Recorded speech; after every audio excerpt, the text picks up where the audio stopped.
The date is January 14th, 1966. Outside, Moscow lies frozen beneath a gray January sky, indifferent and silent, the way Soviet cities learned to be silent. Inside the Kremlin Hospital, a place of marble corridors and hushed footsteps, a place where powerful men went to be healed and sometimes went to disappear, a man is dying on an operating table. His name is Sergei Pavlovich Korolev. To most Soviet citizens, that name means nothing. It was a state secret. The man who launched Sputnik, the man who sent Gagarin into the stars, the man who designed the rockets that made America tremble. He was known to the public only as the chief designer. A ghost, a silhouette behind classified glass, and now that silhouette was fading. The official cause of death would be recorded as cardiac arrest, following complications from routine intestinal surgery. A tragedy, yes. A loss, certainly. But an accident? That is the question that has haunted engineers, historians, and intelligence analysts for nearly 60 years. And the deeper you go into the evidence, into the testimonies, the sealed archives, the whispered confessions of people who were in that operating room, the more that word, accident, begins to feel like the most dangerous kind of lie. The kind wrapped in procedure, signed by officials, and buried beneath a state funeral. But before we enter the operating room, before we follow the chain of decisions that led a 59-year-old man to a table from which he would not rise, we need to talk about the briefcase. The briefcase on a chain. In the final weeks of his life, people who worked with Korolev noticed something unusual.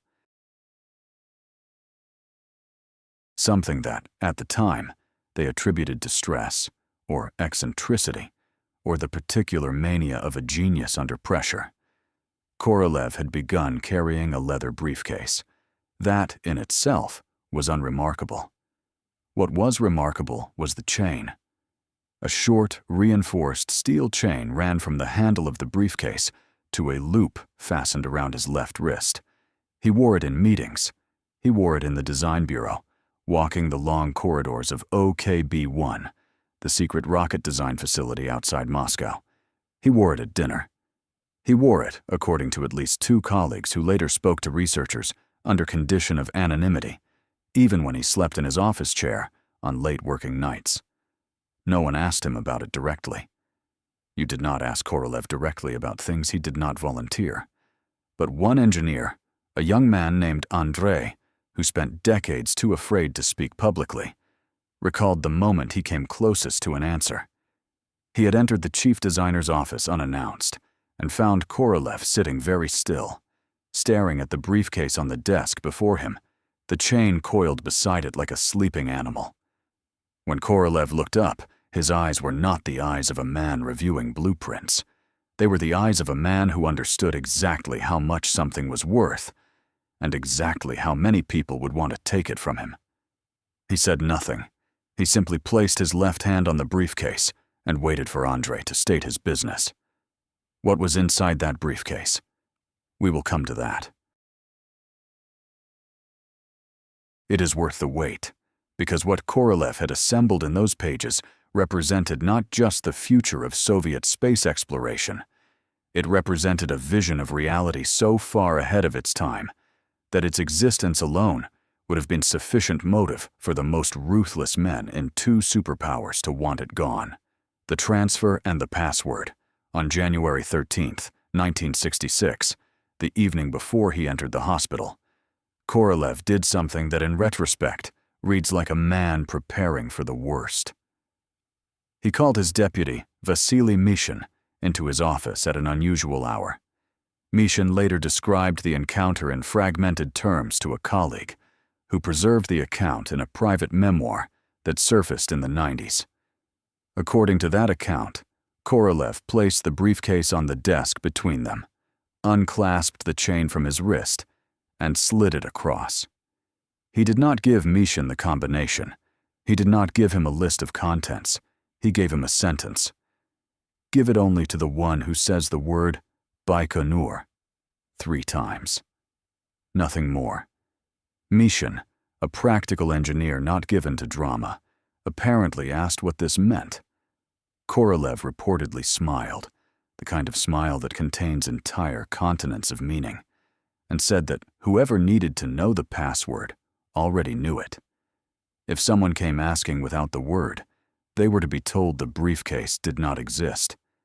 Mishin kept the briefcase. For how long and what ultimately became of it is a matter of contested record. What is not contested is what happened on the day of Korolev's death, while his body was still warm.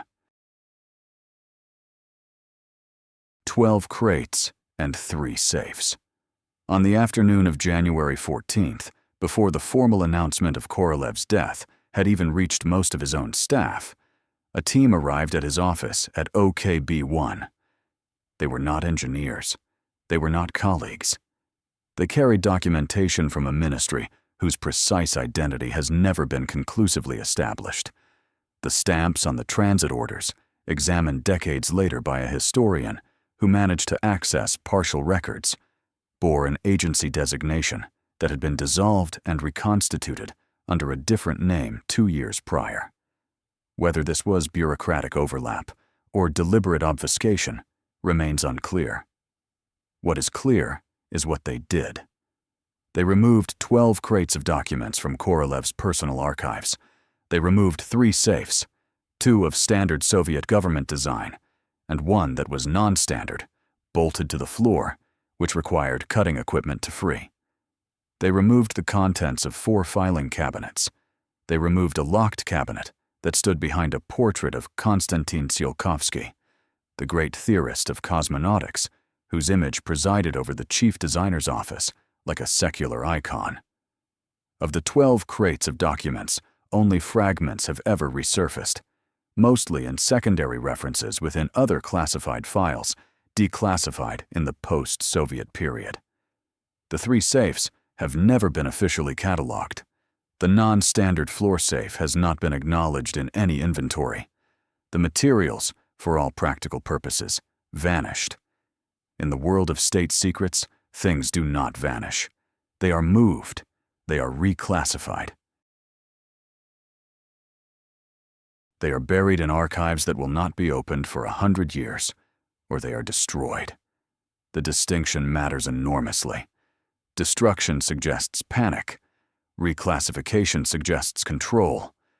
What happened to Korolev's files has the texture of both, the frantic energy of people who needed something gone immediately, and the methodical precision of people who knew exactly what they were taking. The question that changes everything, Korea, is what we know with certainty. Sergei Korolev was the most important scientist in the Soviet Union. He had survived the Gulag, years of forced labor under Stalin that left his jaw broken and his health permanently compromised. He had rebuilt himself into the architect of the space age. He had enemies in the military-industrial complex, rivals in his own field, and a growing distance from the political leadership that had once championed him. He was scheduled to undergo what his doctors described as routine surgery. He died on the table. The people who were in that operating room would, within months, be dead, silent, or permanently unreachable. His personal documents disappeared within hours of his death. And the rocket program he had been building toward, the one represented in that leather briefcase on a chain, the one that pointed beyond the moon race toward something far stranger and far more consequential, died with him. Was this an accident? You are a reasonable person. You have heard the official version. You have perhaps accepted it the way we accept most official versions.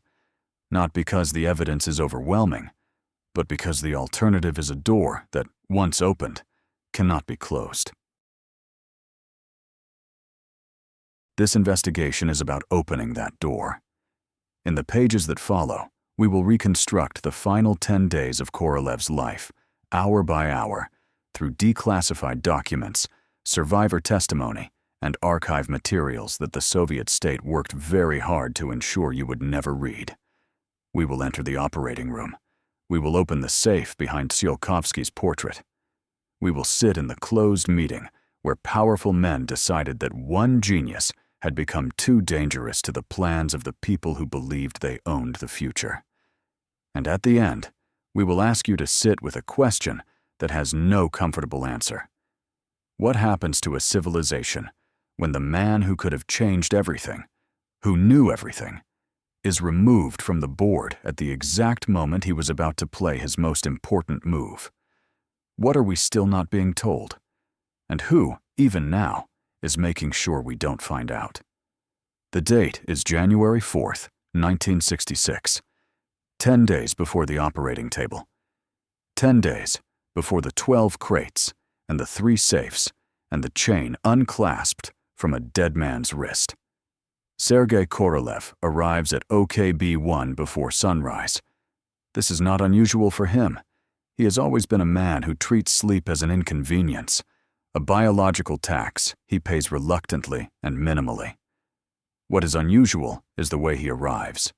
His driver, a man named Victor, who had served him for 11 years and who gave a detailed account to a researcher in 1993, noticed it first. Korolev did not take his regular route. He had called Victor at 4 in the morning and given him a different address as the pickup point, not his apartment building, but a side street 2 blocks away. When Victor arrived, Korolev was already standing in the dark, coat collar up, the leather briefcase locked to his wrist.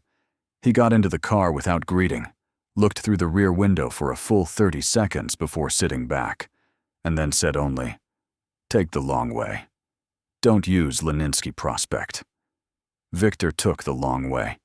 He did not ask why. You did not ask Korolev why. The man who stopped walking in the park. Those who knew Korolev well understood that he had rituals, not superstitions in the mystical sense. He was a rigorous engineer, a man of calculations and tolerances, but habits that structured his inner life, the way rocket stages structure a trajectory. One of those habits was Sokolniki Park.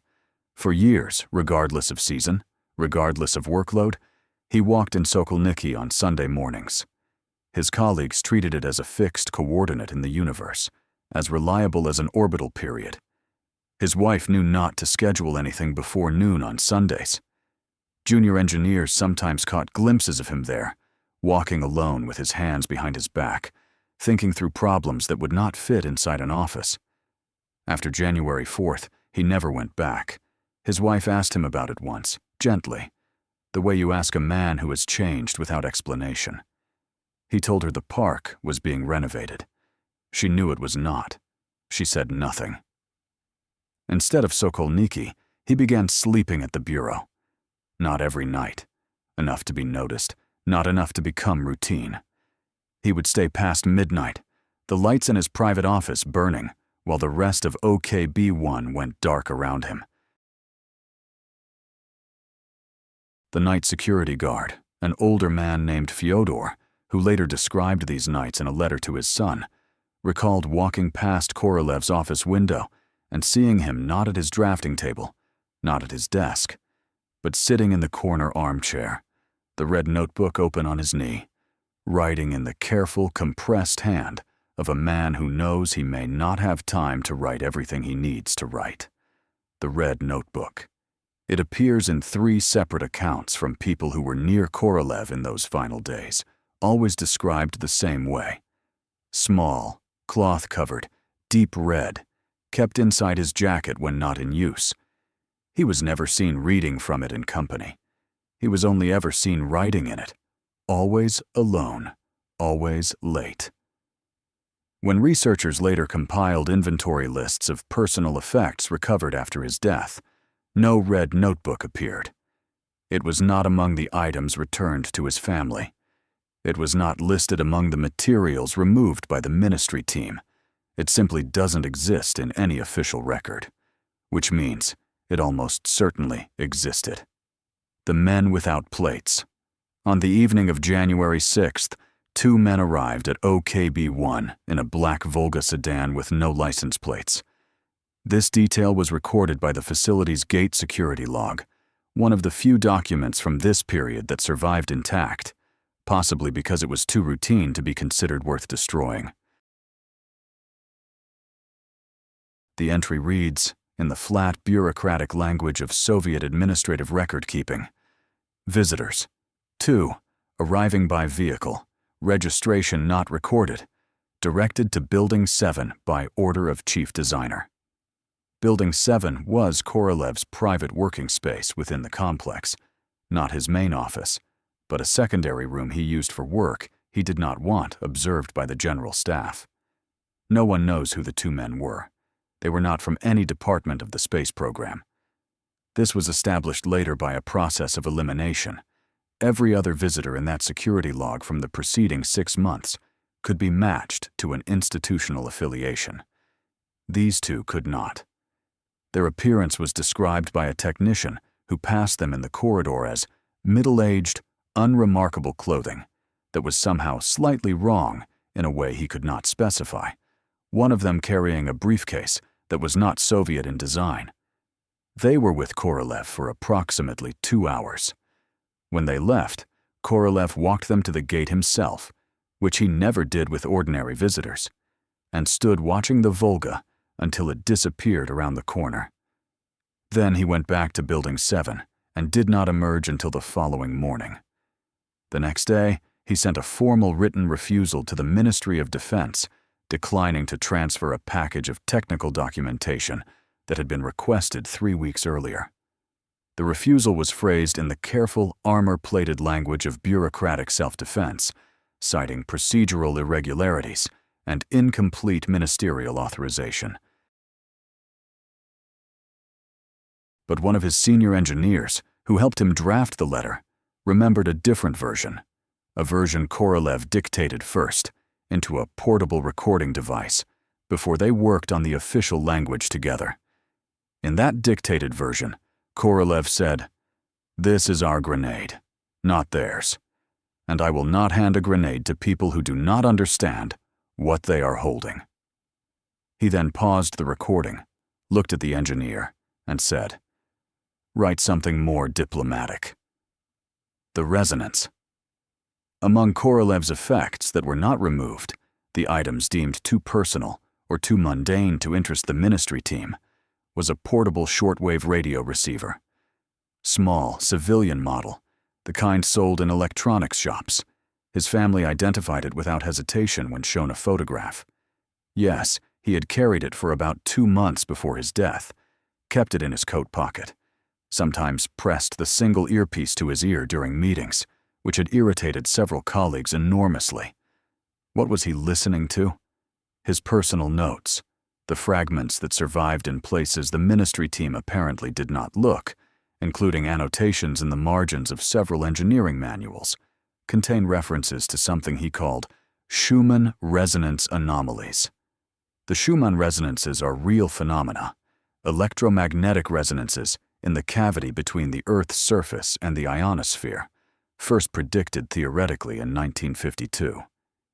In 1966, they were not widely studied, not practically applied, and certainly not the kind of thing a rocket engineer would be monitoring with a civilian radio receiver during working hours.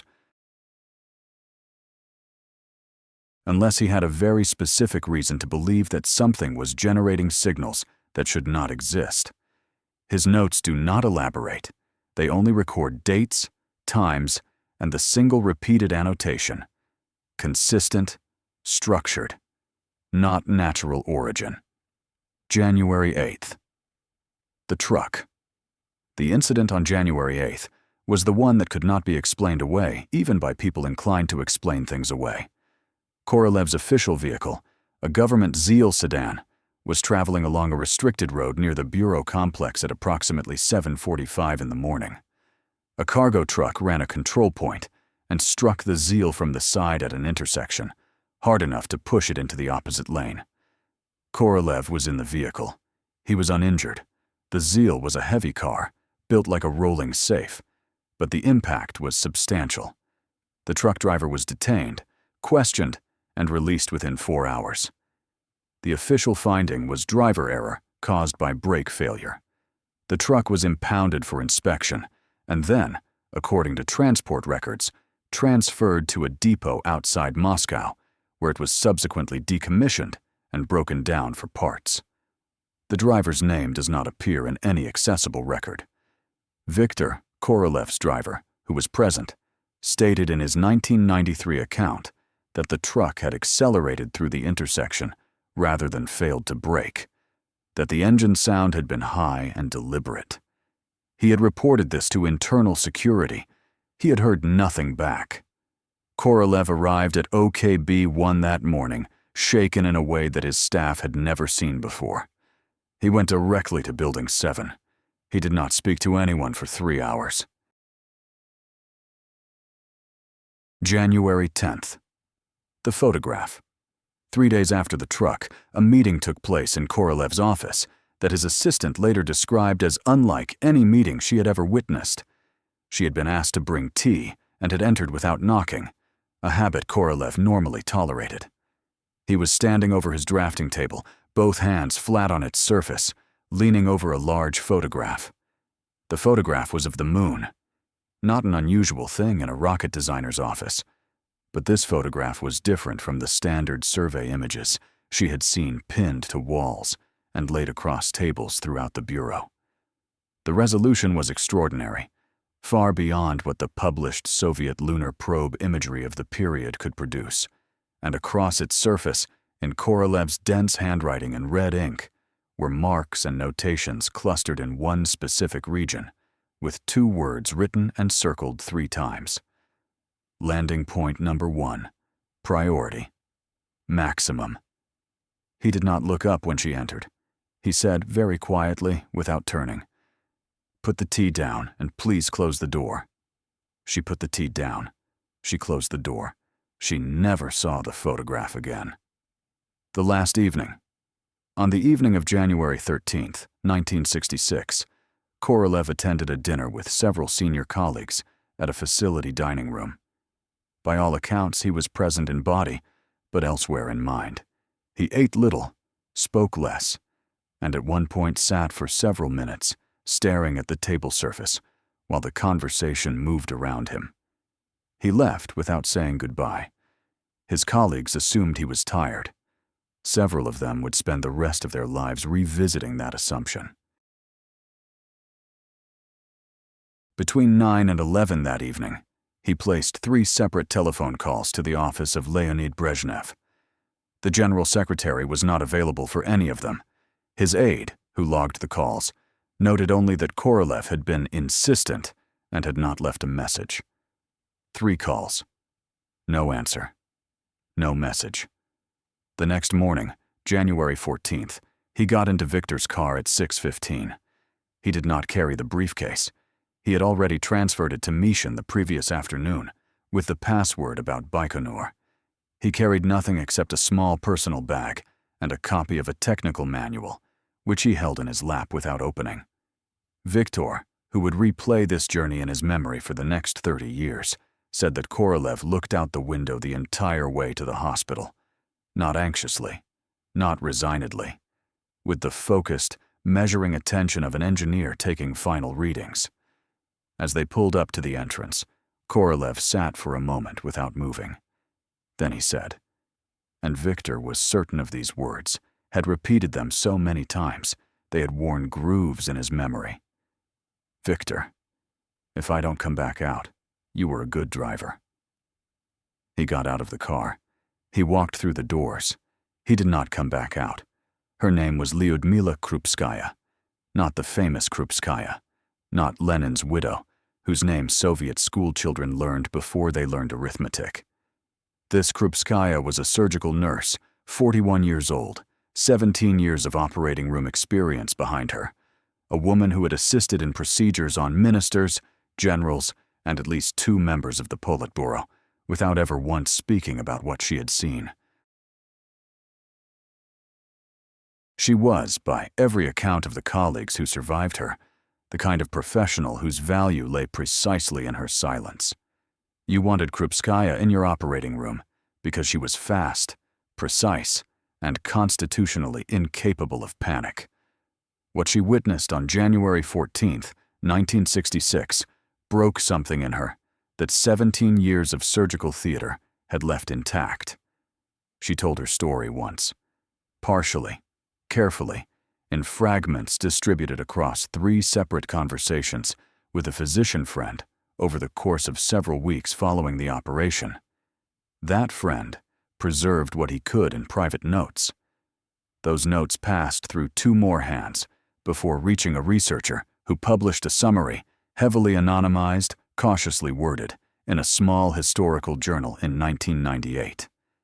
Krupskaya herself was not available to confirm or deny anything by then. She had died in February of 1966. Cardiac arrest, acute heart failure. She was 41 years old and had no history of cardiac disease. The consultants. The surgery on Korolev was scheduled for the morning of January 14th. The procedure was described in official documentation as routine, an intestinal polyp removal, categorized as low risk, expected duration of approximately 40 minutes. Korolev's age and the residual physical damage from his gulag years were noted as complicating factors, but the supervising physicians had evaluated the risk as manageable. What was not listed in the official documentation was the presence of 4 additional personnel in the operating room. They arrived that morning with credentials from the Ministry of Health, laminated cards, the right stamps, the right signatures. Krupskaya, who had worked in this hospital long enough to know every face in its surgical division, did not recognize a single one of them. They introduced themselves as consultants, a word that in Soviet medical practice could mean almost anything or almost nothing, depending on who was asking. The lead consultant, a broad-shouldered man with a faint scar running along his left jawline, spoke Russian with a precision that Krupskaya later described to her friend as the precision of someone who learned the language completely rather than grew up inside it. An accent, not strong, but there. She noted it. She filed it in the part of her mind where a 17-year operating room veteran files things that are not quite right. Not alarm, not yet, but attention. A flag placed quietly in the mental landscape, waiting to see if it needed to be raised. It needed to be raised. The anesthesiologist. The assigned anesthesiologist for the procedure was a man named Dr. Volkov, a senior specialist, experienced, known to Krupskaya from at least a dozen previous operations. He did not appear that morning. In his place was a man introduced as Dr. Soloviev, young, perhaps 32, with the particular pallor of someone who had not slept adequately in several days. His hands, Krupskaya noticed immediately, were not the hands of a calm man. The slight continuous tremor of the fingers that he could not fully suppress, a tremor that disappeared only when he was actively doing something with his hands, only to return the moment he was still, told a story that had nothing to do with medical incompetence. This was not a man who did not know what he was doing. This was a man who knew exactly what he was doing and was terrified of it. His case was wrong. This is the detail that Krupskaya returned to repeatedly in her fragmented accounts, the detail she seemed most compelled to describe, perhaps because it was the most concrete, the most verifiable in principle, the kind of detail that an experienced surgical nurse could anchor certainty to. Soloviev's case contained ampules without labels, not unlabeled in the sense of being improperly prepared, unlabeled in the sense of being deliberately unmarked. Clear glass, clear liquid, no identification of any kind. In a properly run Soviet surgical facility in 1966, every ampule in an anesthesiologist's case bore a label, a batch number, and a dispensary stamp.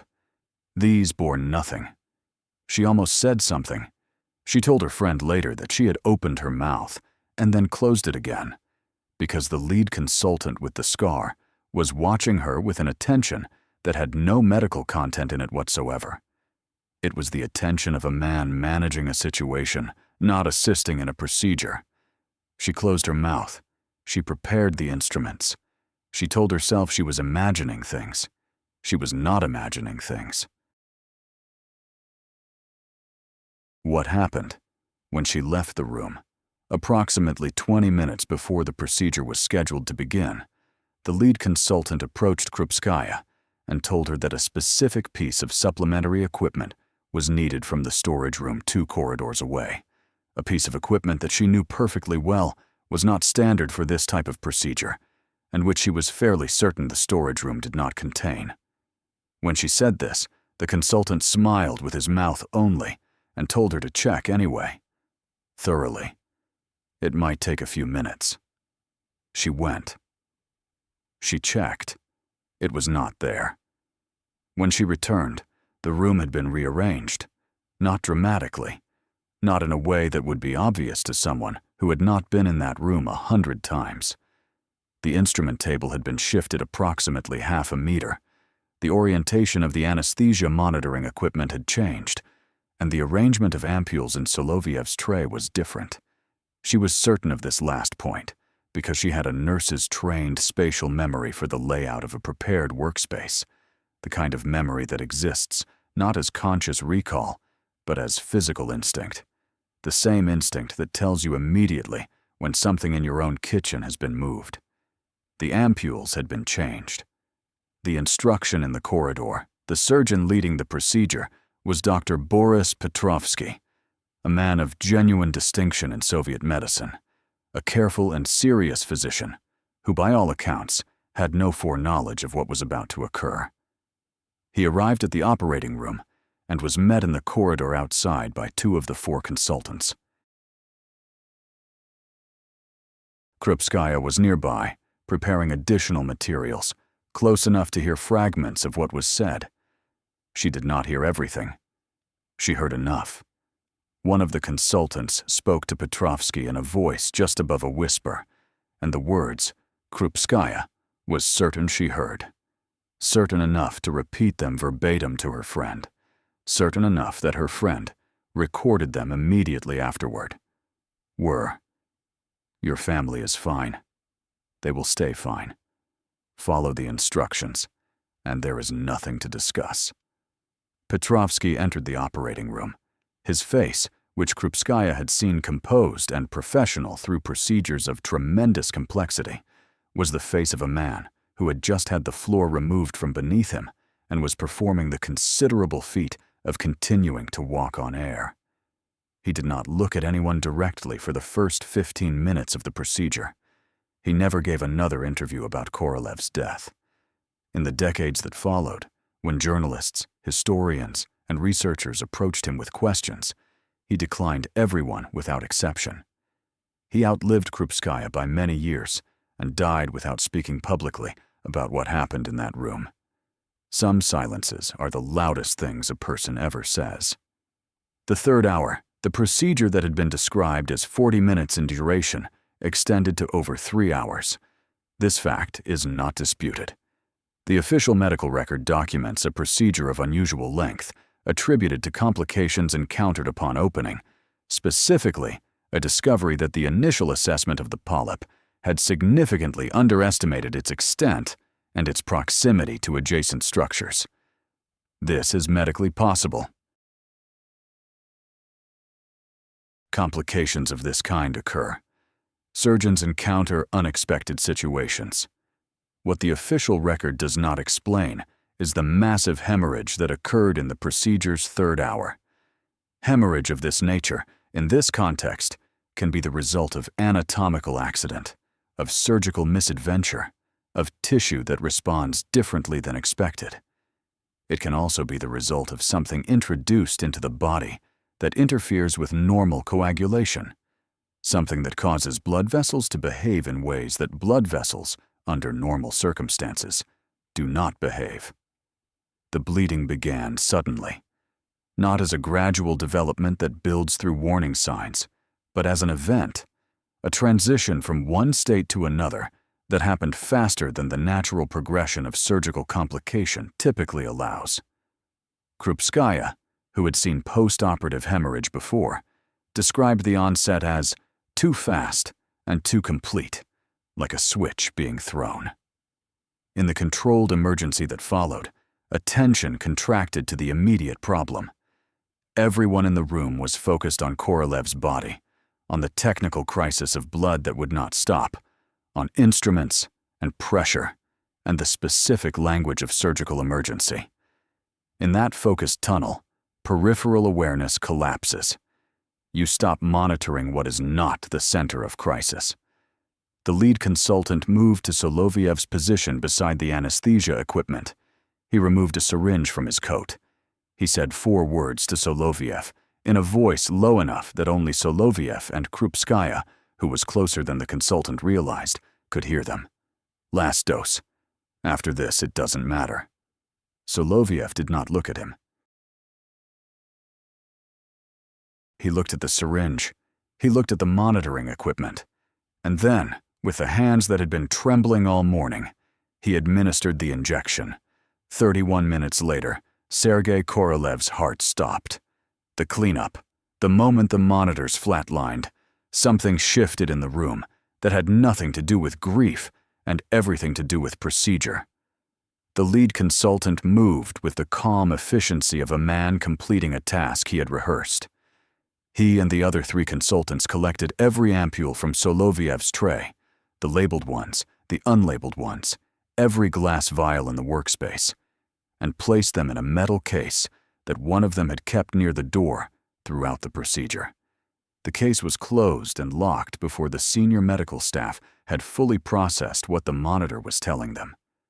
As Krupskaya stood frozen in the particular shock that descends when the unthinkable has just happened, in a room you are standing in, the lead consultant passed close to her.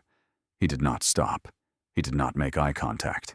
He said, in the same careful, almost accentless Russian, "You didn't see anything?" They walked out. 4 men with a metal case, down a marble corridor, out of the Kremlin Hospital, into a city that was going about its January morning without any idea that the space age had just been assassinated on an operating table. The aftermath Dr. Soloviev was found dead 6 weeks later. The official determination was suicide. No note was found, or if one was found, it was not preserved in accessible record. He was 32 years old. Krupskaya died in February, 3 weeks after the surgery, of acute cardiac arrest. She was 41, with no cardiac history. Her physician friend, the one to whom she had given her fragmented account, left Moscow the following year for a posting in a peripheral Soviet republic. He kept his notes hidden for over 2 decades. Petrovsky continued his distinguished medical career. He rose to considerable prominence. He accepted awards. He gave lectures. He operated on important people, and important people trusted him because he was genuinely skilled and genuinely professional, and whatever had happened to him in that corridor had been thoroughly buried beneath decades of accumulated reputation. He never spoke about January 14th. The 4 consultants with the metal case do not appear in any personnel record of the Kremlin Hospital. They do not appear in any Ministry of Health directory from the period that has been made available for research. They arrived with correct credentials, and they vanished as completely as the 12 crates and the 3 safes. What was in the metal case they carried out of that room? We're going to answer that question. But to answer it properly, we need to go back to the bureau, to the office behind whose wall the safe was hidden, behind the portrait of the man who had dreamed of space before anyone believed space could be reached. We need to open what Korolev locked away. We need to read what he knew, because what he knew was the reason he died. And what he knew is more extraordinary than anything you have been prepared to expect. 10 days after Sergei Korolev's funeral, a team of 3 men stood in his office at OKB1 and faced a problem. The safe behind the portrait of Tsiolkovsky would not open. This was not a surprise exactly. Everyone who had worked near Korolev knew the safe existed. It was impossible to miss. A reinforced steel cabinet bolted to the wall behind the portrait of the great cosmonautics theorist, whose painted eyes seemed to regard the room with the patient amusement of a man who had predicted the future and was waiting for everyone else to catch up. What no one had anticipated was the lock mechanism. Standard Soviet government safes of the period used a single combination dial. This safe had three: sequential, interdependent, meaning that an incorrect entry on the second dial did not simply fail, but actively reset the first, and an incorrect entry on the third triggered a separate mechanism entirely. The third mechanism was the problem. One of the technicians sent to open the safe, a man with considerable experience in Soviet security hardware, recognized what he was looking at and stepped back from the cabinet with the specific caution of someone who has just identified an animal that bites. He told the team leader that if the third sequence was entered incorrectly more than twice, a destruction protocol would activate. A small thermite charge built into the interior lining of the safe, sufficient to reduce its contents to ash in approximately 40 seconds. They stopped trying to force it. It took 11 days to locate someone who knew the correct sequences. Who that person was and how they came to know what Korolev had set is not recorded in any document that has surfaced. What is recorded in a brief internal memo that appeared in a partially declassified KGB archive in 2003, noted by a researcher who spent the following decade trying to find the underlying files and never succeeded, is that the safe was opened on January 24, 1966, and that the contents were described in the memo as materials of extraordinary sensitivity requiring immediate elevation to the highest classification level. That phrase, extraordinary sensitivity, in the bureaucratic language of Soviet intelligence, which dealt routinely in secrets that would reshape history, that phrase wasn't used lightly. What was inside that safe? Project 1. The first item was a folder, not a thin folder, a substantial document, several centimeters thick, bound in the dark blue cover used for highest priority technical files at OKB1. On the cover, in Korolev's own handwriting, 2 words: Project 1. Inside was a blueprint. The blueprint depicted a lunar module, not the lunar module that Soviet engineers were officially developing in 1966, not the cramped, fragile descent vehicle of the public space race, designed for a brief landing and a rapid return. This was something categorically different. The design showed a mobile structure, a pressurized habitat unit mounted on a 6-wheeled chassis, with an articulated connector allowing a second identical unit to be joined to it, and a third, creating a surface installation that could be expanded incrementally over multiple missions. The habitat was designed for 4 people. The operational duration specified in the engineering notes was 6 months.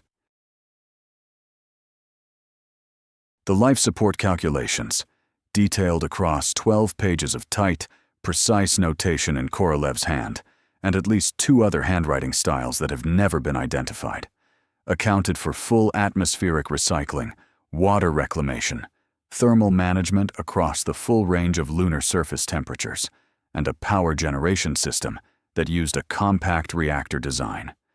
This alone would have been remarkable.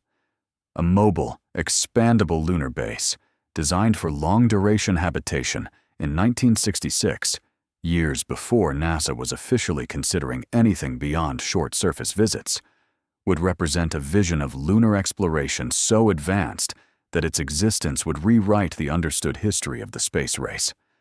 But it was one specific component of the design that stopped the men who opened that safe and, by the account preserved in that single surviving memo, caused the team leader to sit down on Korolev's office floor and spend several minutes saying nothing. The component was labeled gravitational compensator in the engineering notes. The device, as described across 4 pages of theoretical basis and 2 pages of proposed construction parameters, was intended to reduce the effective gravitational load experienced by the structure's occupants and equipment. Not through the mechanical simulation of gravity, which was a concept Soviet and American engineers both understood and had discussed publicly, but through a direct effect on the local gravitational field itself. In 1966, mainstream physics could not formulate this concept coherently, let alone engineer it. The theoretical framework required to even describe what Korolev's notes were proposing did not exist in any published scientific literature. The mathematics in those 4 pages used notation that the technicians who reviewed the file later described as partially recognizable and partially unlike anything in our training. Where had Korolev obtained a theoretical framework for a technology that official science could not yet imagine? The folder did not say. The photographs behind the blueprint folder was a second folder, thinner, containing photographs. Lunar surface photographs. But not the photographs that the Soviet space program had publicly released. Not the grainy, low-resolution images from Luna probes that Soviet citizens had seen in newspapers and scientific journals. These photographs were of a resolution that should not have been achievable with any imaging technology the Soviet program had officially deployed. The surface detail was extraordinary. Individual rocks casting sharp shadows, surface texture rendered with a precision that felt almost tactile.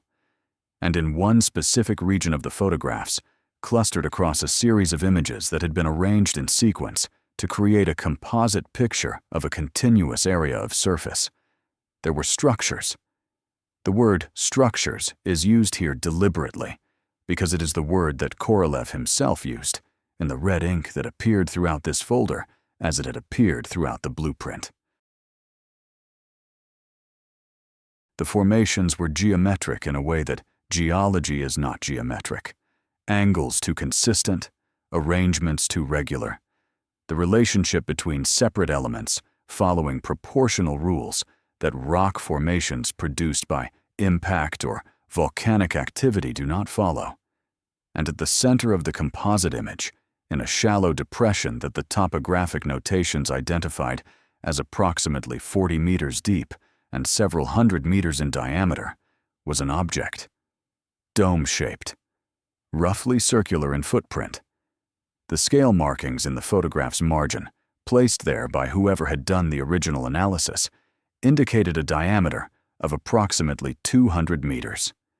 Across the bottom of the composite image, in the compressed, urgent handwriting that Korolev used when he was writing something he considered maximally important, were 6 words.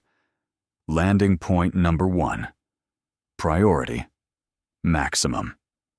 The same words his assistant had seen on the photograph on his drafting table on January 10th. The same words, the same red ink, the same underlining, triple underlined, the pen pressed hard enough to indent the paper. Korolev had not been speculating. He had not been theorizing. He had been planning. He had been planning a mission to land human beings at a specific location on the lunar surface because of what the photographs showed was there. The question of how he had obtained photographs of this resolution from a location that no officially acknowledged Soviet probe had imaged, in this detail, is one that the surviving record does not answer. There are 2 possibilities. The first is that a classified Soviet lunar imaging program existed at a capability level far beyond what was publicly acknowledged, and that Korolev had access to its output. The second possibility is more difficult to sit with, and we will return to it. The selenite report. The third document in the safe was an analysis report, approximately 30 pages, bound in plain white covers, with no institutional header. Unusual in a system where every official document announced its origin in the first 3 lines. The report's author was identified on its title page as Dr. V. Lebedev, Doctor of Physical Sciences. Researchers who later attempted to verify this identity found nothing. No Dr. V. Lebedev appears in the records of any Soviet scientific institution from the relevant period. No doctoral thesis, no published papers, No personnel file in any archive that has been made accessible. The name may have been a pseudonym. If it was, whoever chose it carefully enough that no one has ever successfully traced it backward to a real identity. The report's subject was described on its title page as Analysis of Selenite Material Samples, Physical and Chemical Properties. Selenite, in this context, did not refer to the common mineral. The term was used throughout the report as Korolev's own designation for material that the report described as having been recovered from the lunar surface, not by any probe mission in the official record, but by a process the report referred to only as direct collection via Method 7, a phrase that appears 4 times in the document and is never defined. The properties described for this material were extraordinary. At standard temperatures, the material exhibited electrical resistance measurements that the report's instruments could not record because the readings fell below the instrument's lower detection threshold, meaning the material conducted electricity with an efficiency that, in 1966, was not achievable by any known substance above temperatures approaching absolute zero. The report described this as apparent superconductivity at ambient temperature, and noted, with the careful understatement of a scientist trying not to sound like he was describing the impossible, that this property requires substantial further investigation before theoretical interpretation can be attempted. At specific frequencies of electromagnetic radiation, the material exhibited a response that the report described as anomalous mass behavior, a measurable reduction in the force required to move the sample, inconsistent with its documented weight. The reduction was small, it was consistent, it was reproducible across multiple test iterations, and it was the experimental signature of exactly the kind of gravitational effect that the blueprint in the first folder had described engineering into a device. Korolev had not invented the gravitational compensator from theory. He had reverse-engineered it from a material sample from the moon, from a location 200 meters in diameter, dome-shaped, that he had marked in red ink as landing point number 1, priority maximum. Operation Star.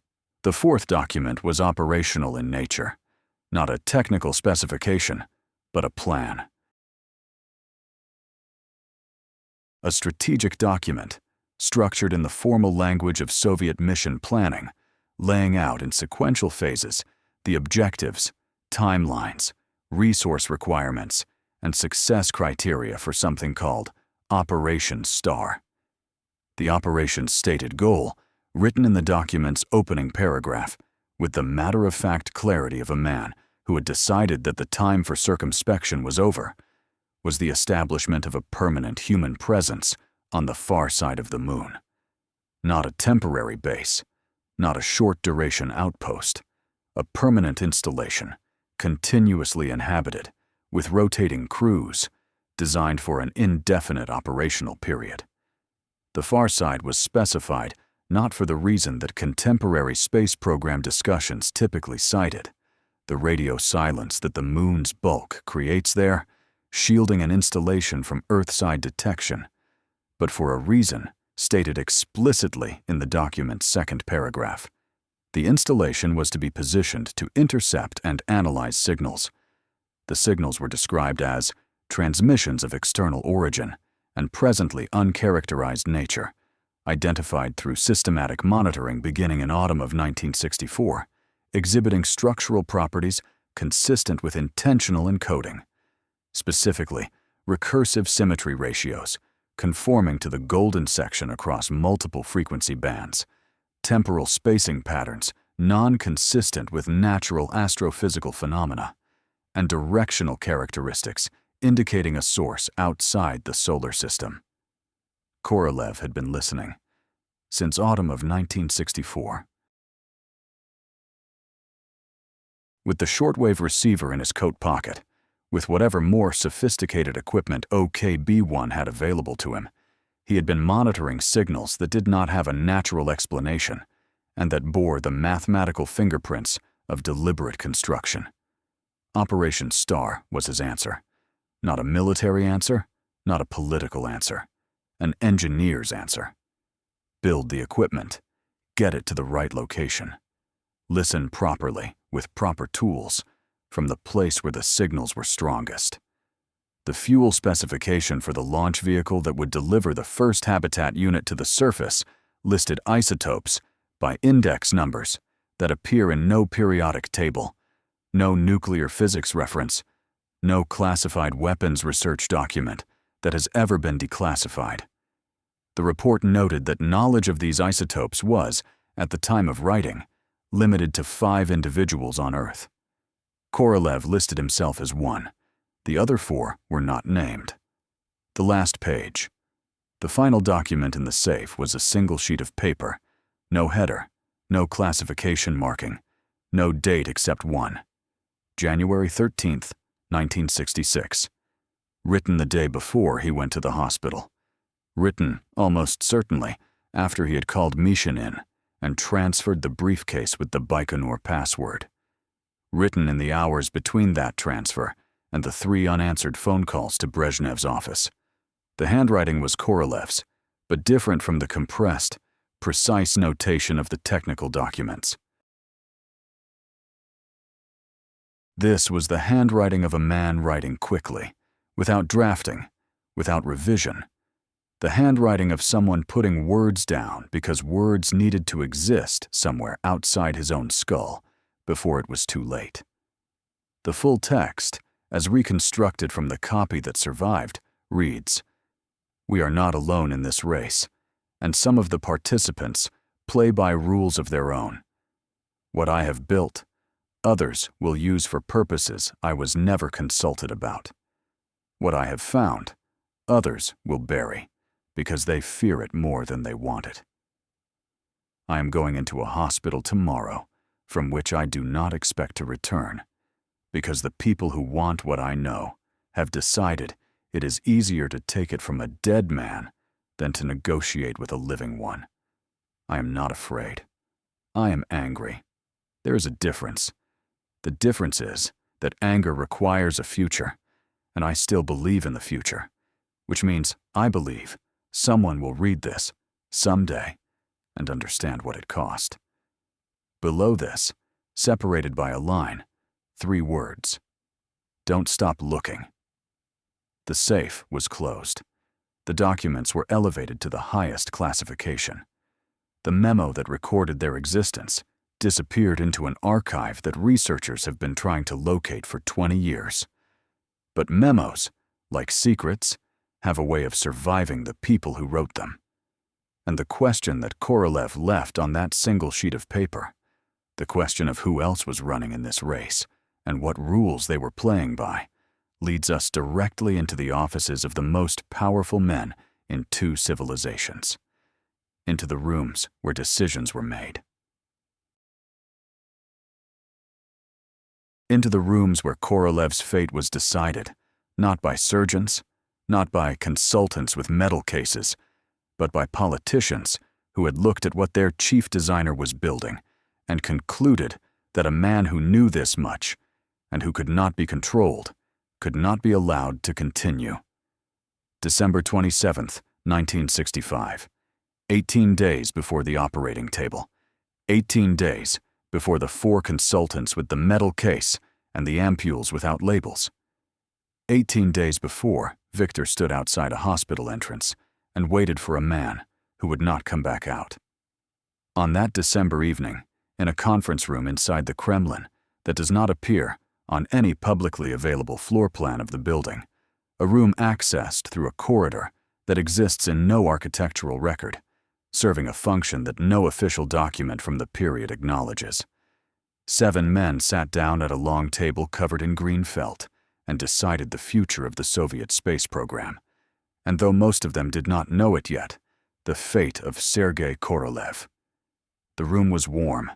Outside, Moscow was deeply frozen, the kind of cold that makes the city's steel and stone contract audibly in the night. Inside, the heating was aggressive. the way Soviet official spaces were always aggressively heated, as if warmth itself were a demonstration of state power, a proof that the system could provide what nature withheld. There were glasses of tea. There were ashtrays. There were folders on the table, each bearing a classification stamp in red that designated them above the highest standard category, a designation so restricted that most people who worked in Soviet intelligence their entire careers never saw it applied to a document they actually held in their hands. At the head of the table sat Leonid Ilyich Brezhnev, General Secretary of the Communist Party of the Soviet Union, a man who had consolidated power with the patient, methodical competence of someone who understood that in Soviet politics, the most dangerous thing was to appear dangerous. He had replaced Khrushchev 14 months earlier, and in those 14 months, he had been conducting, with great subtlety, an inventory of everything the Soviet state contained, every program, every resource, every individual who represented either an asset or a liability to the particular future he was building. Korolev, he had concluded, was both. The men at the table. To Brezhnev's right sat Dmitry Ustinov, the man who, more than anyone else in the Soviet system, controlled the military-industrial complex. Ustinov had been involved in Soviet weapons and rocket development since the Second World War. He understood what OKB-1 produced better than almost anyone outside it. He also understood, with the clarity of a man who had spent decades at the intersection of technology and power, that there was a category of knowledge that empowered the state and a category of knowledge that threatened it, and that the line between the two was drawn, not by the knowledge itself, but by who controlled it. To Brezhnev's left sat Alexei Kosygin, the premier, the economic administrator, the man responsible for translating political ambition into budgetary reality. Kosygin was not a man of grand ideological gesture. He was a man of numbers, of resource flows, of the uncomfortable mathematics that connected what the Soviet Union wanted to do and what it could actually afford. The space program's cost had been a persistent source of tension in his planning, and Korolev's escalating ambitions, the lunar base, the mobile habitats, the fuel isotopes known to 5 people on Earth, represented expenditures that made Kosygin's careful columns refuse to balance. The remaining 4 men at the table were the other chief designers, Korolev's rivals in the only arena where Soviet rocket engineers competed, which was not the open market, but the closed conference room. Valentin Glushko, who had designed the engines that powered Korolev's rockets, and who had hated Korolev with the specific, sustained fury of a brilliant man who believed himself perpetually undervalued by another brilliant man. Vladimir Chelomey, whose alternative space program had the backing of powerful political patrons, and who had spent years positioning himself as the sensible, controllable alternative to Korolev's visionary independence.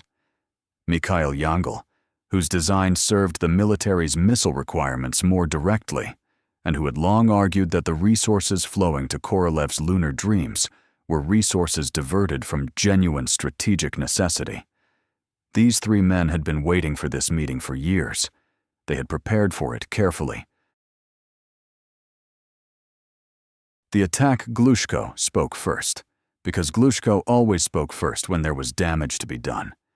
He had the particular gift of framing personal animosity as professional assessment, of making what was essentially a vendetta sound like a technical evaluation. His presentation that evening, which ran for approximately 40 minutes, dismantled Korolev's lunar program point by point, the engineering risks, the timeline projections that had consistently failed to materialize, the cost overruns, the repeated delays to the N-1 rocket, the gap between what Korolev promised and what OKB-1 delivered. Everything Glushko said was, in the narrow technical sense, accurate. The N-1 was behind schedule. The costs had exceeded projections. The timeline for a Soviet lunar landing had slipped repeatedly. These were real failures, and Glushko rendered them with the precision of a surgeon who has studied the anatomy of a specific body for years and knows exactly where to cut. What Glushko did not mention, what none of the three rival designers mentioned, because none of them had clearance for the documents in Korolev's safe, was the reason for the delays. The reason the timeline had slipped was not incompetence or mismanagement. The reason was that Korolev had been quietly, systematically redirecting a portion of OKB-1's resources toward something that was not on any official mission plan, toward Project 1, toward Operation Star, toward the mobile habitat and the gravitational compensator, and the selenite samples and the signals from outside the solar system that had been arriving, structured by the mathematics of the golden section, since autumn of 1964.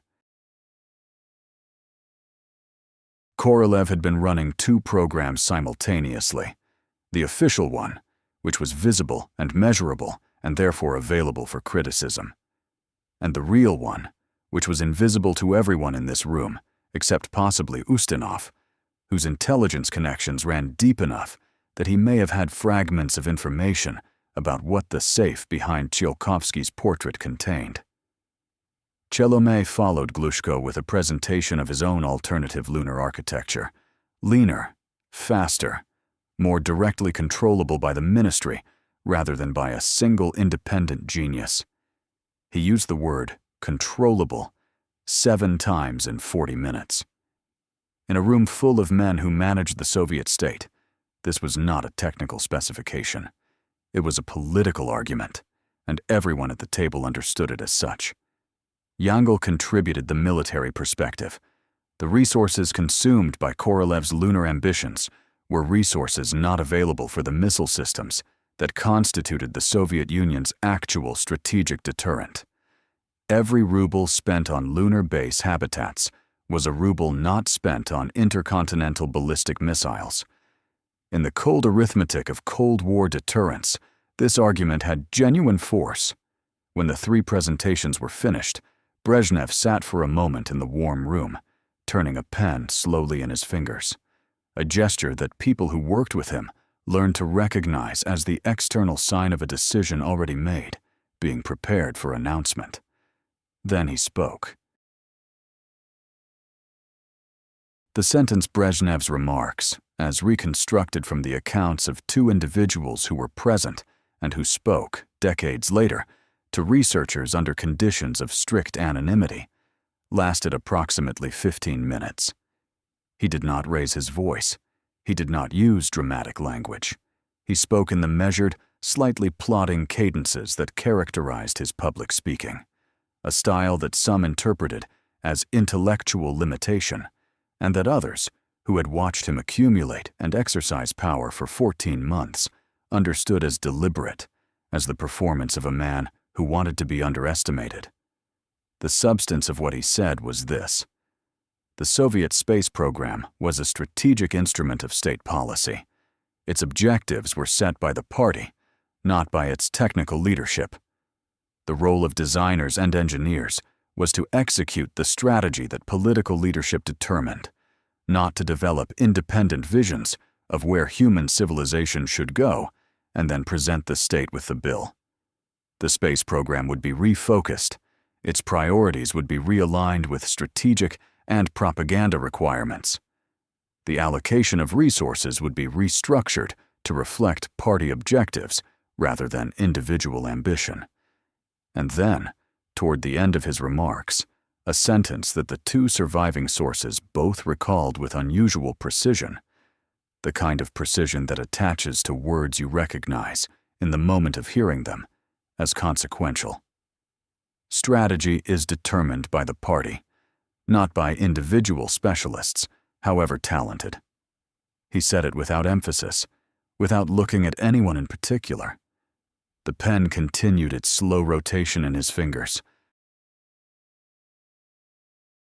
The meeting continued for another hour, covering administrative details, timelines for the restructuring, the question of which programs would be formally canceled versus merely defunded.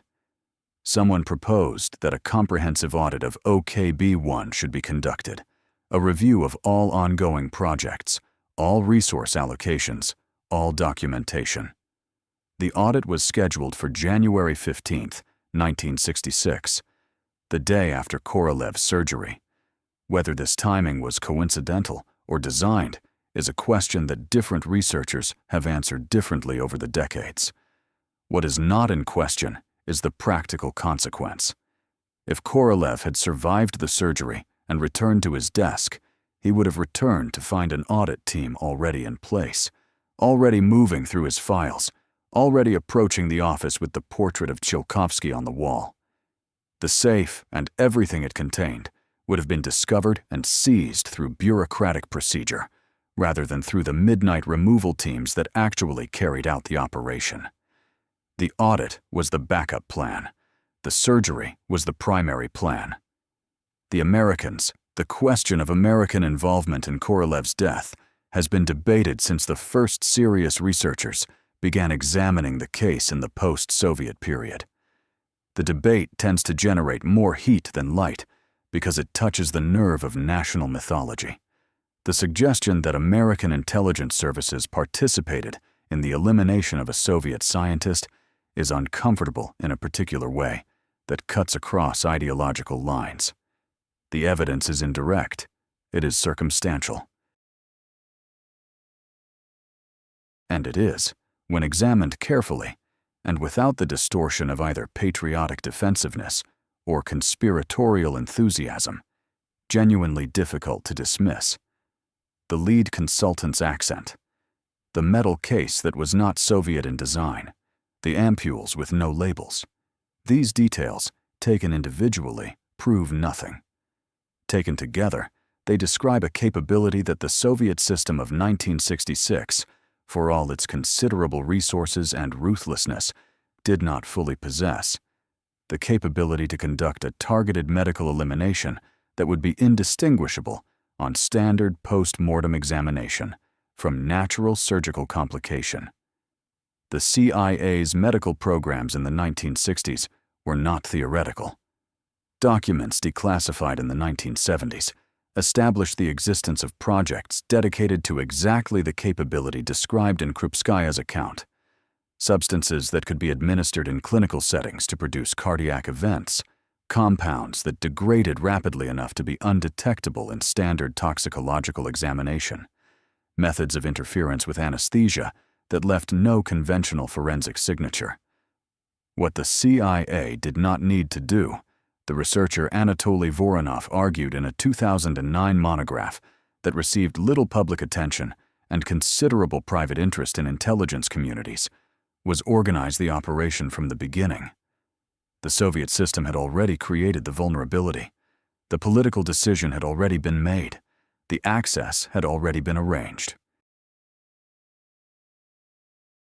What outside involvement required was not the architecture of the operation, but the tools, the specific chemical and technical means to ensure that a surgical complication became a fatal one in a way that standard Soviet forensic pathology would record as natural.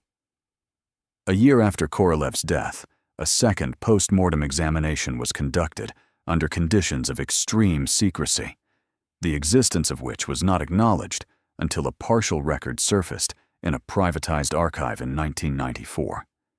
The examination identified several findings that had not appeared in the original post-mortem report. A synthetic compound in the blood, present in concentrations too low to be detected by the methods used in the original examination, but detectable by the more sensitive analytical techniques applied a year later, that bore a structural similarity to substances associated with American pharmacological research programs of the period, specifically programs concerned with the manipulation of cardiac rhythm. Crystalline deposits of rare earth elements in the cardiac tissue itself, elements that have no metabolic role in human physiology and no pathway by which they could accumulate naturally in the concentrations found. A micro device recovered from the cardiac muscle, approximately the size of a grain of rice, constructed from materials and to tolerances that Soviet microelectronics of the period could not have produced.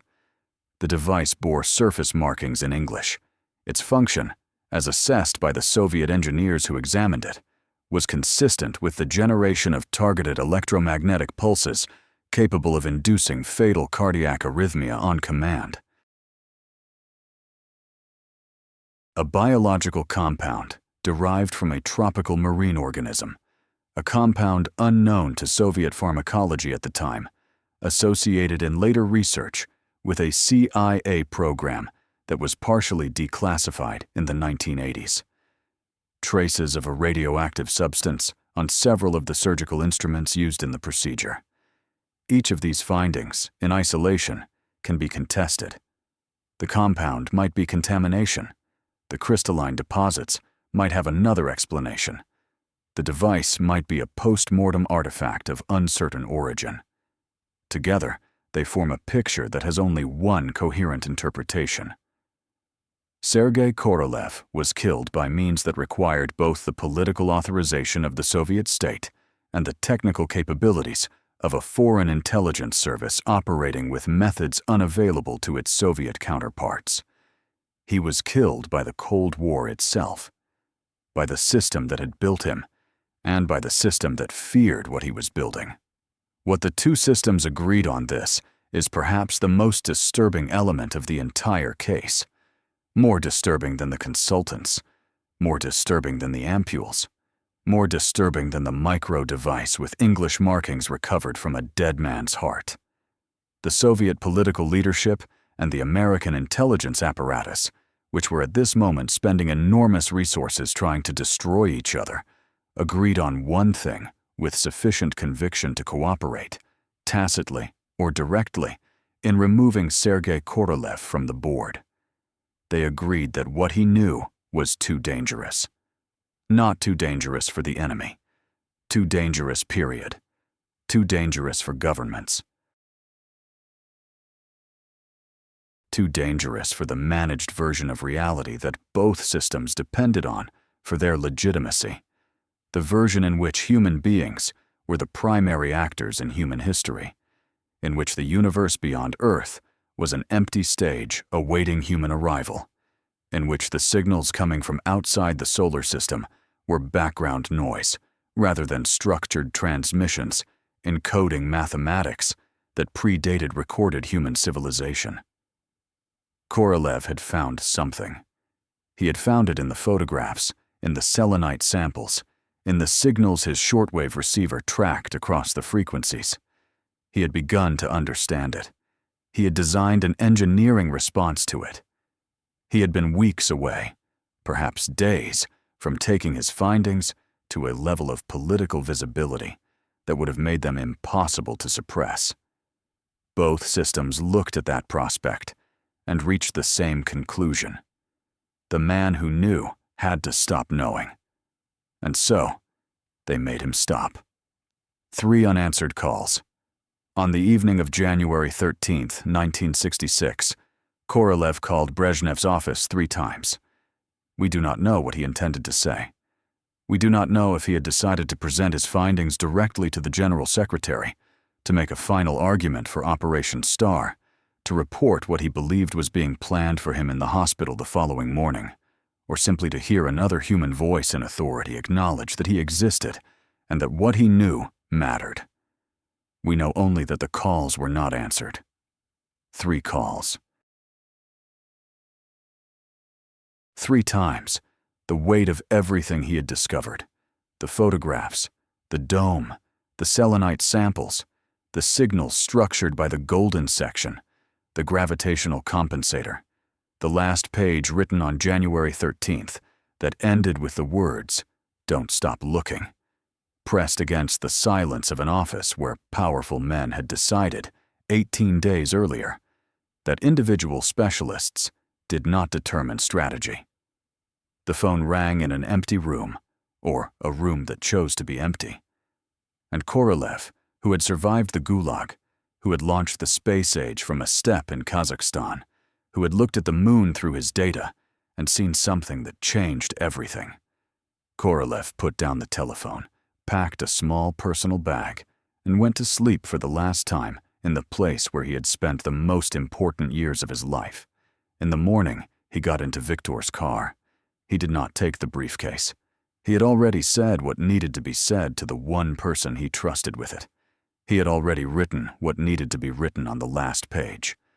He was ready, in the particular way that a man is ready when he has run out of moves and knows it, and decides that dignity is the only thing left to play. The car pulled away through the January dark, and the most important question of the 20th century, the question of what Korolev had found on the moon, and what it meant for the human understanding of reality, went underground, into sealed archives and destroyed documents, and the memories of people who were afraid to remember. Where it has been waiting, ever since, for someone willing to look. The day after Sergei Korolev was buried, the Soviet lunar program began to die. Not immediately, not visibly, not in the way that programs die when they are officially canceled, with announcements, with press conferences, with the formal language of strategic reorientation. It died the way a fire dies when someone quietly removes the oxygen, slowly from the inside, in a way that looks from a distance like the fire is still burning, until suddenly, one day, it is not. The engineers remained at their desks. The rockets remained on their stands. The paperwork continued to circulate through the ministries with all the bureaucratic momentum of a system that doesn't know how to stop moving even when the reason for moving has been removed. But the soul of the program, the specific, irreplaceable intelligence that had held its contradictions together, that had known which risks were worth taking and which calculations to trust when the mathematics became genuinely difficult, that was gone.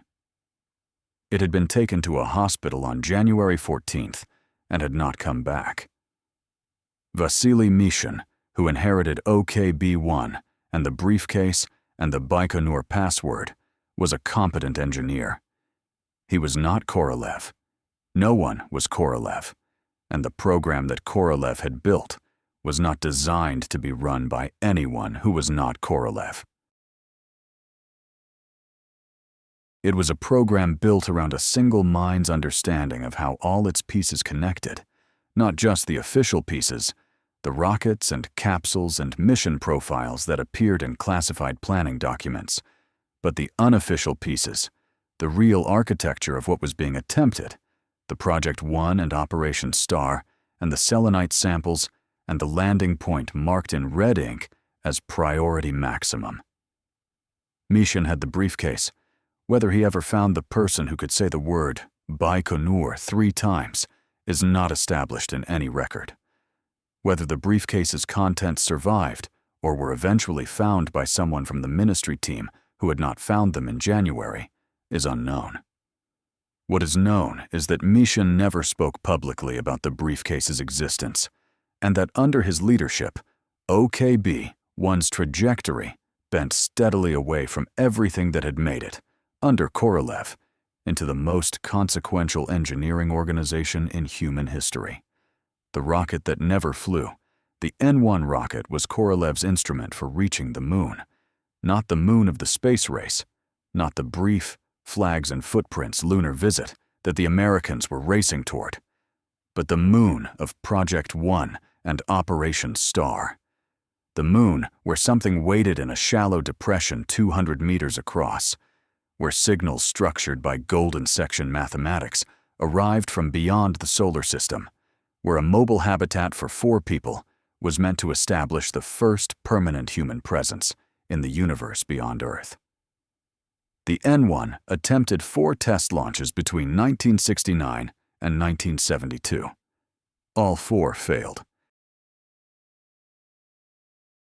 The failures were not the failures of a program pushing against the edge of the possible. They were the failures of a program that had lost its internal coherence, that was executing plans it no longer fully understood, that was trying to build a rocket whose ultimate purpose had been classified away from the people building it. The largest explosion in the history of rocketry occurred on July 3, 1969. 2 weeks before Apollo 11 landed on the moon, when the second N-1 test vehicle exploded on its launch pad at Baikonur, destroying the launch complex and setting back the program by approximately 18 months. The explosion was visible from several kilometers away. The shockwave broke windows in the nearest inhabited settlement. The launch complex burned for weeks. Korolev would have known how to prevent that explosion. He would have known because he would have known what the rocket was really for. And a man who knows what something is really for brings a different quality of attention to its construction than a man executing inherited plans. After the fourth failure in 1972, the N-1 program was formally canceled in 1976. The decision was made without public announcement. The hardware that existed, 2 nearly complete vehicles, was quietly disassembled. The documentation was archived at the highest classification level. The program was, in the official Soviet historical record, essentially erased. It did not appear in Soviet space program histories until after the Soviet Union's dissolution, and even then, it appeared as a footnote, a failed experiment, a technological dead end. Operation Star was never mentioned. Project 1 was never mentioned. The dome-shaped object in the photographs, 200 meters in diameter, marked as landing point number 1. It was never mentioned. It was as if Korolev's real program had never existed, which was, of course, precisely the point. Apollo's suspicious speed. On the other side of the planet, something remarkable was happening. The American Apollo program, which had been proceeding at the grinding pace of a genuinely difficult technological undertaking, schedule slippages, budget pressures, the catastrophe of Apollo 1 in January 1967 that killed 3 astronauts and threatened the entire program. Suddenly, in the period between 1968 and 1969, accelerated with a momentum that surprised even the people inside it. Apollo 8 orbited the moon in December 1968. Apollo 11 landed in July 1969. The program went from near collapse to lunar landing in approximately 30 months, a pace that the engineers who built it described, in oral histories recorded decades later, as feeling at times less like rational planning and more like being pushed from behind by a force they could not fully account for. Astronauts from several Apollo missions reported observations during their lunar orbits and surface operations that were quietly removed from the official transcripts, observations of phenomena inconsistent with the standard model of the moon as a geologically dead, historically inert body. These removals were not always complete. Researchers who compared original mission audio recordings with published transcripts identified gaps, edits, and substitutions in the records of multiple missions. Apollo 11 landed in the Sea of Tranquility, a geologically unremarkable location, chosen officially for its flat, safe surface. But when researchers later applied the coordinate analysis that Korolev had used in his photograph annotations, the same geometric relationships, the same proportional calculations, the Sea of Tranquility landing site fell within a region that Korolev's documents had marked as a secondary zone of interest, adjacent to but distinct from landing point number 1. Whether NASA knew what Korolev had known is a question that the available record cannot definitively answer. Whether the extraordinary acceleration of the Apollo program in its final phase was driven partly by intelligence about what Soviet documents contained, documents that the CIA had been attempting to access since at least 1964, is a question that sits at the intersection of the documented and the inferential, in the uncomfortable space where serious historical inquiry and the limits of accessible evidence create a gap that cannot yet be closed. What can be said with confidence is this: the Apollo program achieved its stated goal, landing humans on the moon, with extraordinary speed, and then stopped. After Apollo 17 in December 1972, No human being returned to the lunar surface. The program was not paused.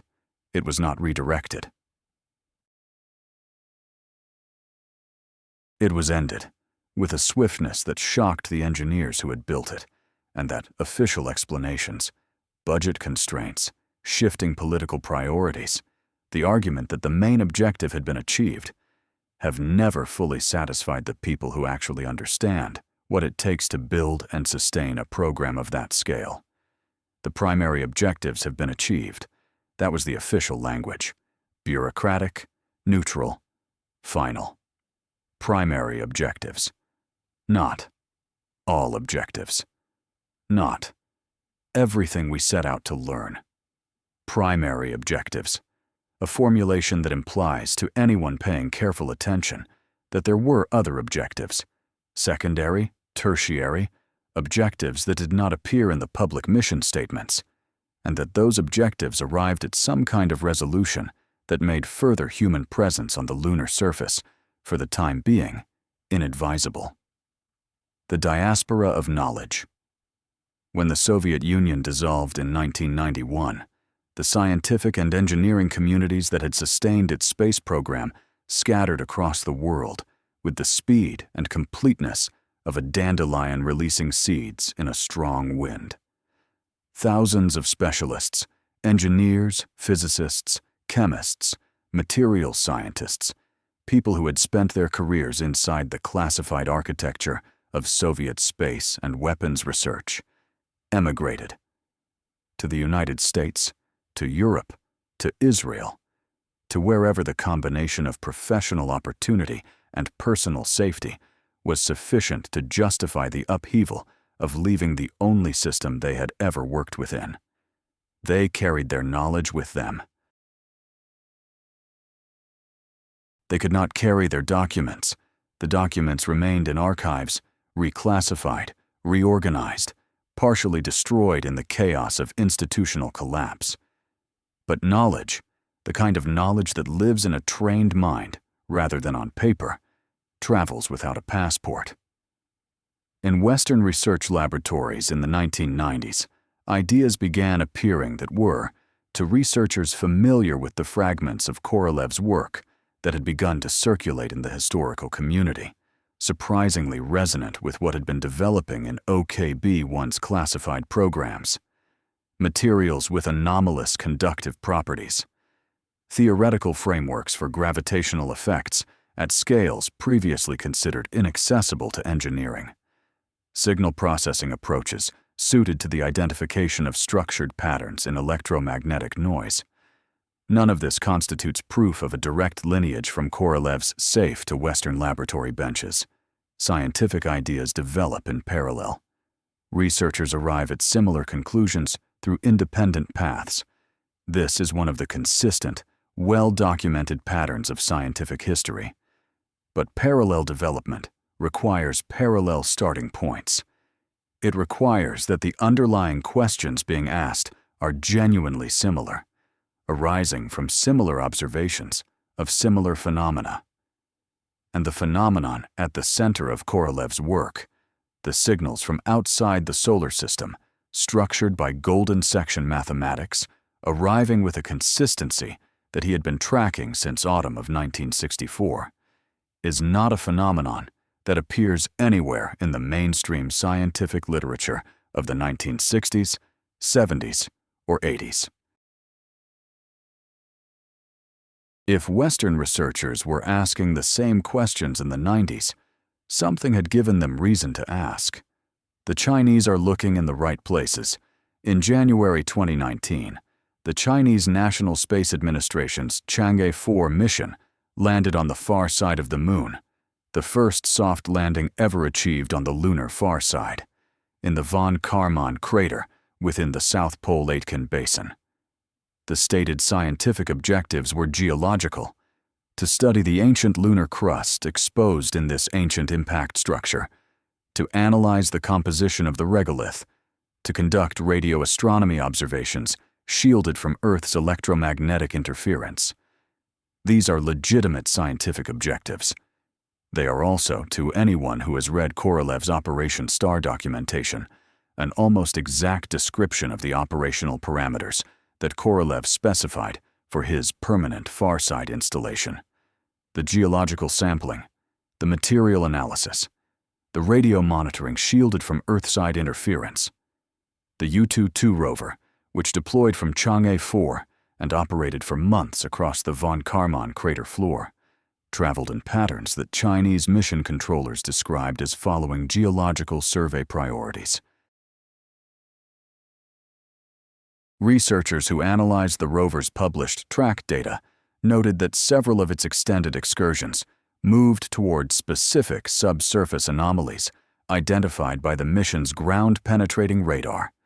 Anomalies whose locations, when mapped against the coordinate system of the lunar far side, fell within a region that Korolev's photograph annotations had marked as an area of secondary interest, adjacent to but overlapping with the zones connected to Operation Star. The Chinese have not announced the discovery of anything extraordinary. They have published papers on regolith composition and crater geology. They have continued their lunar program with methodical ambition, planning crewed missions and permanent installations, with a timeline and a seriousness of intent that no other space program currently matches. They are looking in the right places. Whether they know why the places are right, whether their mission planning draws on intelligence about Korolev's documents, on the knowledge carried west by Soviet émigrés, and perhaps east through other channels, on their own independent analysis of the same signals that Korolev was tracking from his coat pocket in the winter of 1965, is a question that has no public answer. But they are looking, and they are not stopping. The weight of the last page. Don't stop looking. 3 words on the last page of the last document in the safe behind Tsiolkovsky's portrait, written by a man who knew he was going into a hospital from which he did not expect to return. Written as an instruction, an imperative, a message passed forward through time to whoever was willing to receive it. What does it mean to receive that message now? It means sitting with a version of the 20th century that is considerably more complicated than the one taught in schools, a version in which the space race was not simply a competition between 2 ideological systems for technological prestige, but a race toward something that both systems discovered at different speeds and through different means, and then mutually decided to suppress. A version in which the most important engineer of the 20th century was removed from history. Not because he failed, but because he succeeded, because he found something that the people who controlled both superpowers decided was too consequential to allow a single independent mind to possess and act upon. It means asking what we are still not being told, not in the conspiratorial sense, not with the assumption that every official statement is a lie, that every unexplained event is orchestrated, that the world is managed by a small group of people who understand everything, but in the more precise and more disturbing sense that some things genuinely are withheld, that some archives genuinely are sealed, that some post-mortem examinations genuinely do find micro-devices with English markings in the cardiac muscle of dead scientists, that some signals from outside the solar system genuinely do exhibit mathematical structure that has no natural explanation. It means accepting that the universe as officially described, the universe in which Earth is the sole location of intelligence, in which the Moon is an inert rock, in which the signals arriving from deep space are background noise rather than transmission, may be a simplified model maintained for reasons that have more to do with the management of human societies than with the actual content of available evidence. What do you do with a truth that changes everything? This is the question that Korolev could not answer. He was an engineer, not a philosopher. His instinct, faced with the extraordinary content of the safe behind Tsiolkovsky's portrait, was to build, to design the habitat, develop the fuel, establish the installation, and begin the systematic investigation of what was waiting in that shallow depression 200 meters across. To treat the discovery the way an engineer treats any discovery, as a problem to be solved, a system to be understood, a challenge that human intelligence and human ingenuity could meet if given sufficient resources and sufficient freedom to work. He was not given the resources. He was not given the freedom. He was given instead a hospital room and 4 consultants with a metal case and the particular loneliness of a man who understands something that the people with power over him have decided they would rather not understand. The institutions that killed him, the Soviet political system, the American intelligence apparatus, the closed conference rooms and green felt tables and classified stamps in red, were not acting from stupidity. They were acting from a very specific kind of fear, the fear of what happens to power when reality turns out to be larger than power's model of it, the fear of a universe that does not arrange itself around human political structures and ideological competitions, the fear of signals from outside the solar system that arrive structured by mathematics, indifferent to the question of whether they are being received by communists or capitalists or anyone at all. It is easier to suppress the man who knows than to govern a world that has to absorb what he knows. It was easier then. It is less easy now. Because Korolev is gone, but the signals are still arriving. The photographs are gone, but the moon is still there. And the shallow depression 200 meters across is still there. And the Chang'e rover is still traversing the crater floor. The selenite samples are in an archive somewhere, possibly ash, possibly intact, possibly waiting in a basement in a building whose address appears in no public record. The red notebook is gone, but the frequencies it documented are still transmitting.